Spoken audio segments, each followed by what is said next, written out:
proposition of yours interested me, and I beg you to go. Gerald is to live with you for 6 months of the year, and with me for the other 6. Now that is fair, is it not? You can have whatever allowance you like and live where you choose. As for your past, no one knows anything about it, except Gerald and myself. There is the Puritan, of course, the Puritan in white muslin, but she doesn't count. She couldn't tell the whole story without explaining how she refused to be kissed, could she? And then all the women would think her a fool, and all the men think her a bore. And you needn't be afraid that Gerald won't be my heir. I need not tell you I have no intention of marrying. You come too late. My son has no need of you. You are not necessary. What do you mean? That you are not necessary to Gerald's career. He does not require you. I do not understand you, Rachel. Look into the garden. You had better not let them see you. You bring bad memories. She loves him. They love each other. We are safe from you, and we are going away. Where? We will not tell you. And if you find us, we will not know you. You seem surprised. What welcome could you expect from the girl whose lips you tried to soil, from the boy whose life you have shamed, from the mother whose dishonor comes from you? You've grown hard, Rachel. I was too weak once. It is well for me that I have changed. We men know life too early. And we women know life too late. That is the difference between men and women. Rachel, I want my son. My money may be of no use to him now. I may be of no use to him now, but I want my son. Bring us together, Rachel. You can do it if you choose. There is no room in my boy's life for you. He is not interested in you. Then why does he write to me? What do you mean? What is this letter? That is nothing. Give it to me. It is addressed to me. I forbid you to open it. You would not open it. And in Gerald's handwriting. It was not to have been sent. He wrote it this morning before he saw me, but he is very sorry. He wrote it now. Very sorry. You will not open it. Give it to me. It belongs to me.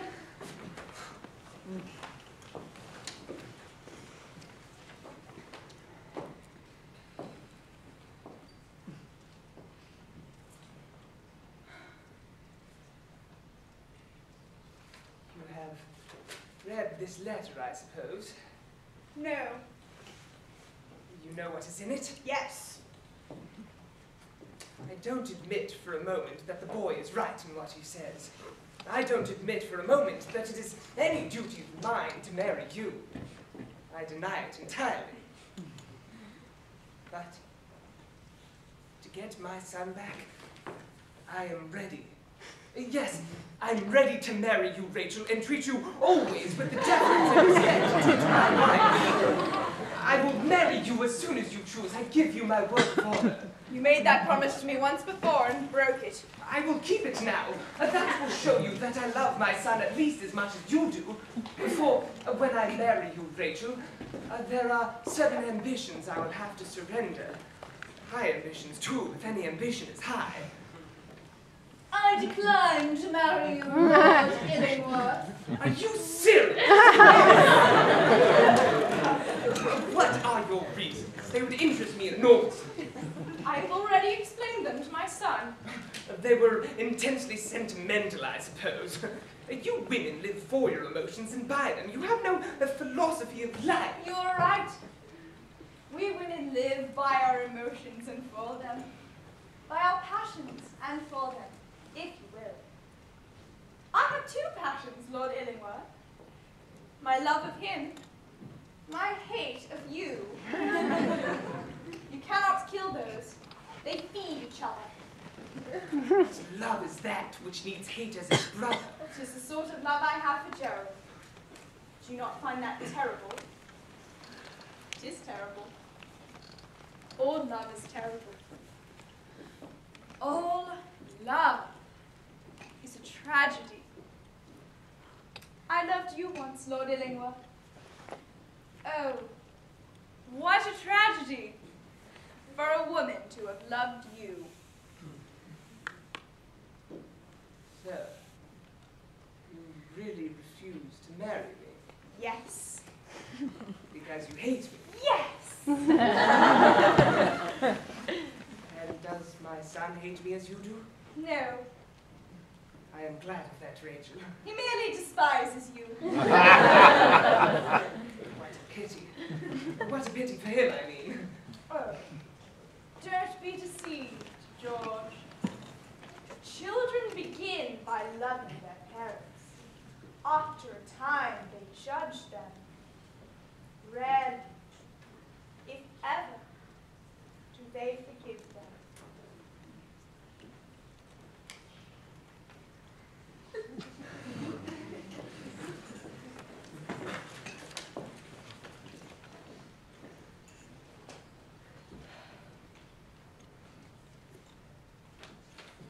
May I ask by what arguments you made the boy who wrote this letter, this beautiful, passionate letter, believe that you should not marry his own father, the father of your own child? It was not I who made him see it. It was another. What fiendistic low person? The Puritan, Lord Illingworth.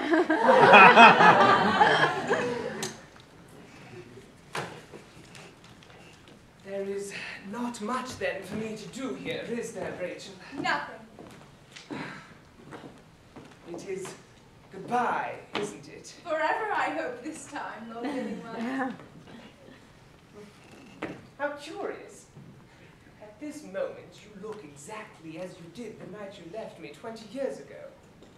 You have the same expression on your mouth. Upon my word, Rachel, no woman ever loved me as you did. Why, you gave yourself to me like a flower, to do with what I pleased.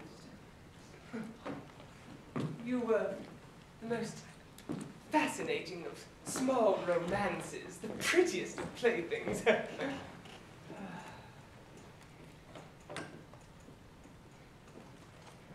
1:45. Must be strolling back to Hunstanton. Don't suppose I shall see you there again. I'm sorry, I really am. It has been an amusing experience to have met amongst people of one's own rank and treated quite seriously, too. One's mistress and one's bastard.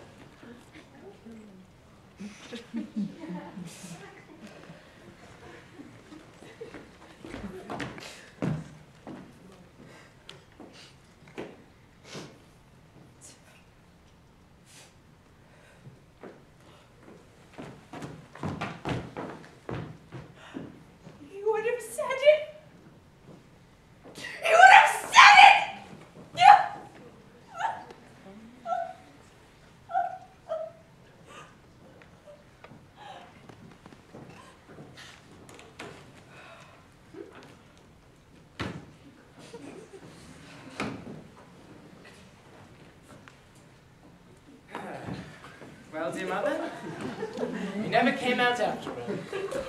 So we have come to fetch you.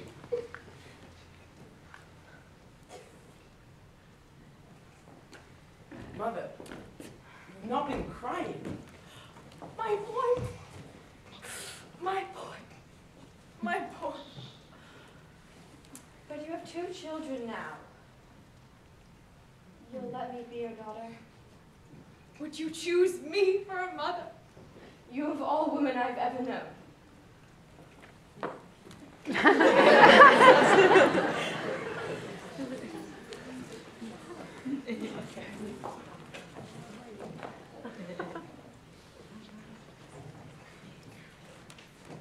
Hello, Mother. Whose glove is this? You've had a visitor. Who was it? No one. No one in particular. A man of no importance.